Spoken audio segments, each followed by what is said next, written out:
So this was not good.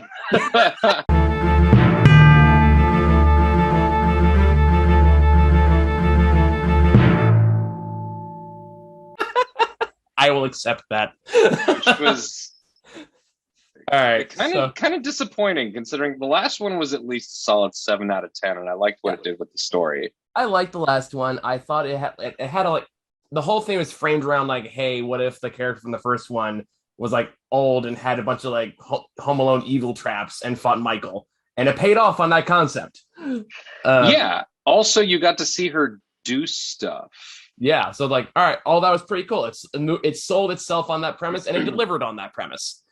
The sequel This doesn't really know what it wants to do. no, it's I feel like maybe they just wanted to do one more sequel, and the studio was like, "No, you have a trilogy now. The last one made money," and they're like, "Fine." And so Like we this is maybe have enough plot to make mainly two of these. It's no. This is largely filler. This oh, is that's what I largely mean filler. though. That Yeah, so like they had enough plot for maybe two movies. I'm giving them benefit of the doubt for the next installment, but they said like yeah, no, we need to stretch out to three films for no fucking reason other than hopefully makes a few cash on this franchise. So then we yeah. have Halloween Kills, which is This movie does not kill. no, it just It's the majority of the Michael sequences are just him breaking into different houses and just murdering random people for no reason. And I yeah, know that that's you kind can of the make the thing of it. argument, you can make the argument that that's a lot of Halloween, but I would argue that there's a way to do that right. And clearly they were just having some fun with it this time. Mhm. And that's fine on a certain level, but the stuff outside of it, like Lori is literally in the hospital for the whole movie. Yep, like She's easiest paycheck of her career has to be. yeah, she doesn't do shit in this movie. She is so useless, and she's recovering from surgery. It makes sense. It's fine. But then like her daughter is by far the most irritating person, which is kind of impressive considering the number of irritating people in this movie. Yeah. But and then there's this whole subplot about like another mental patient that's escaped. Yeah, I was gonna bring that Um up because like that was the most baffling sequence, and like what was clearly no, trying to do like oh mob mentality bad, and what have we done? Oh, we're the monsters kind of thing. And my thought was like, how did you confuse a they dude who looks like that fucking dude from Harry Potter 3 for they they the turned seven us foot against each something, other. the 7'7" I Michael know. Myers who just towers over everybody and just It was funny. It was funny because she sees him and she's like, "That's not him," and everyone's like, "Go get him!" And she's like, "What the fuck are you talking about?" it's like And that's clearly not him. I was very confused. They're like, "That's Michael Myers," and I'm like, "Dude, that dude looks more like the Penguin than he does Michael Myers." Like that's Like, me looking at Danny DeVito and going, "Oh, look, it's Freddy Krueger." Like what the fuck? it would be like if you if you had the Undertaker from wrestling in a mask, and then out of costume you were looking for him, and then you saw Danny DeVito and we're like, "It's that guy," and it's like, no, it's And then very like, different. it leads to this like over dramatic sequence, or he like tragically dies, and you're just kind of sitting like, "Who is that?"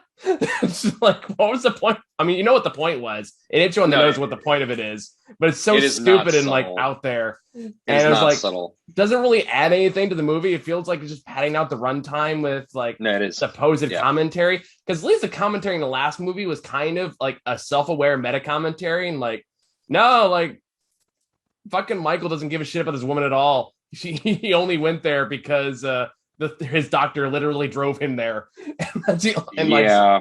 like making commentary like no, all the stuff like we're on these characters, just stuff made up by literal fans of Michael.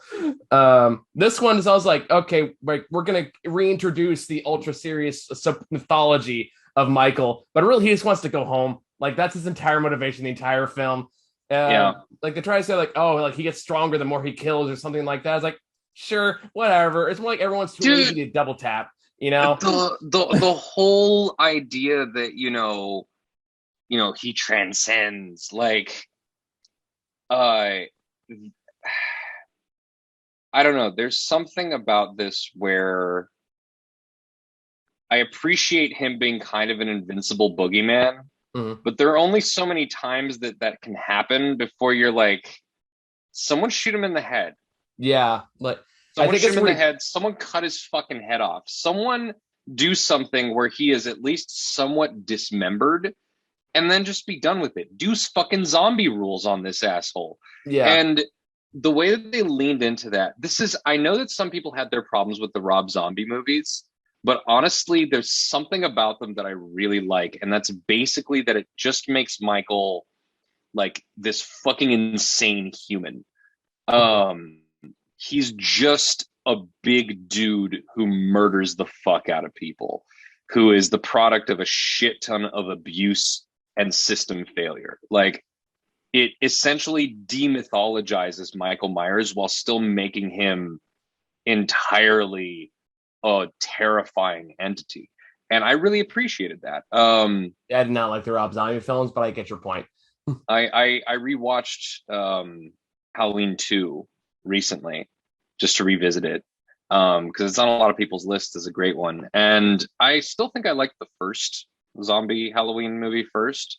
I'm more, but I think the two of them stand pretty well on their own as far as Michael Myers go. And the big problem I had with the Rob Zombie Halloweens is what they did to Laurie, because Laurie is A dumbass. not not only a dumbass but kind of a whiner. Yeah, I know that she's just a teenage girl, but part of the thing in the originals was that she was fucking scared, but she wasn't stupid.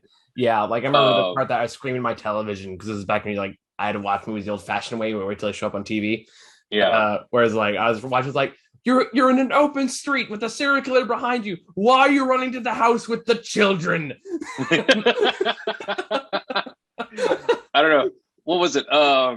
Jenny Nicholson made a tweet recently that I just hardcore related to. I think I sent it Yeah, to you did you, send but it to she me. Yeah. yeah, she said something about like every time I watch a Halloween movie, I'm like, how are you not able to get away from Michael Wyatt Myers? He just walks everywhere. Like, how would you not be able to outrun him? And then I remember every PE class I've ever been in, and I'm like, okay, fair. Like, I think my favorite little like joke video I saw of Michael Myers is like him slowly walking behind someone until like that person turns a corner and they just books it as fast as he can, like to the next area that's pretty until funny. he's within eyesight again. Then he starts walking again, and then you're Yeah, like, ah! She runs around the corner.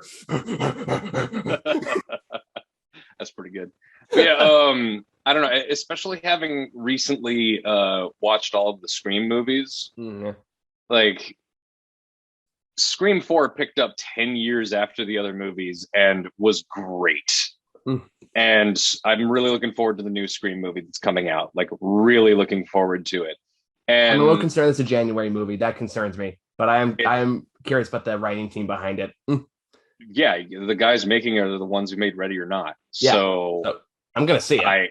yeah, no, 100%. I've been waiting to see what those guys do next. But like, I really don't have, I want to see what they do with the next Halloween movie because it's called Halloween Ends, which, should also have like comma finally. But it's that thing where I feel like that's the resolution that they wanted to have. Hmm. So they can finally do what they wanted to instead of just figuring out a way to fill an hour and a half so that the studios can make some more money. Yeah, I think this movie kind of writes itself into a corner with the kind of unstoppable boogeyman trope. Because unlike like Freddy Krueger or Jason Voorhees, where you have like an in-universe excuse of how they can just keep going and going and going, Yeah. Michael's just a dude. He's just a really Well, tall, lanky dude, and by like maybe whatever the case may be. no, it Uh, it depends on what you're going by, because if you look at Halloween 2, and like this movie took a bunch of stuff from Halloween 2 and 4, and Michael Myers does have a history in the series of being this unstoppable force of evil because he has always been so evil that it's more than just a bad person. It is an actual manifestation of an evil force within him that True. keeps him going. And But that's like the idea of the supernatural Michael Myers. But here they just it feels kind of like it's slapped on because we're only using the first one as a continuity thing. Here it's just stupid. So like the problem you run into is like there's no tension from scene to scene because like nothing they do is going to even make a dent in this guy, no matter what they do, and they do some ridiculous things, like stab him with a pitchfork and then like slam his head on a staircase or do all these things, or like the bats, or like shoot him and all of these things. Doesn't do a fucking scratch, and like the whole shoot him in the head, or just shoot like, him in the again, fucking face. Nobody double taps. They're like, oh yeah, he's totally dead. Walks away. Oh no, he's not dead. Like, how many times can you do that before like it removes any? Yeah. How many times do you knock his ass down and then turn away and look back and he's gone? Like, it's it's like Resident Evil rules. Whenever Mr. X comes in and just slams you on the ground, like, all right, I'm done, and turns around and walks away. It's just so. There's so little effort put into this. Yeah, in comparison, that's kind of sad. Which had a good build-up and payoff. Yeah, there's like, oh, technically we had to have a script. Now let's make a movie out of it. Like the execution is all right, but the foundation that they built it on, which is the writing and the script, like it's just not good. It does get almost comical how unhelpful like the main character from the past movie is. The one that's not Lori. Was it Lori? What was her name? Her daughter? No, like the dude, the old dude who's at the bar who like leads this mob of people to like to stop Michael Myers. Keeps saying like "evil dies tonight," which is like 50% of his dialogue. And then like it's amazing like how he's sheriff is equally incompetent. True, he is, but it's more like he stands around looking like, grumpy. I got my bat Huckleberry, and I'm gonna beat up Michael Myers, and we're gonna end evil tonight. And then it comes into like, I got the bat. Oh no, dead. That's it. Yeah, I was always thinking like a baseball. Are you sure he's got a machete? Yeah, and he's bigger than you. He's literally like, all I could see happening is you swinging at him and him catching it and shoving the knife through your head. That's just like, which is more or less what happened. Yeah, basically. So yeah. Anyway, not much to say about it. It's a bummer. It's passable, barely. It's like a 5 out of 10. It's very easily like very meh horror movie. It's better than some horror movies, but that's the main thing. That's the main crime. It's forgettable. Yeah, and like I saw it a week ago. I barely remember it today. So, not much to remember. You want to talk about the other two movies we got on our list? I mean, yeah. Let's cut this recording short and move on to the next one. All right, we'll be right back with better question mark movies. I mean, yeah. Let's do The Last Duel. All right, we'll be right back.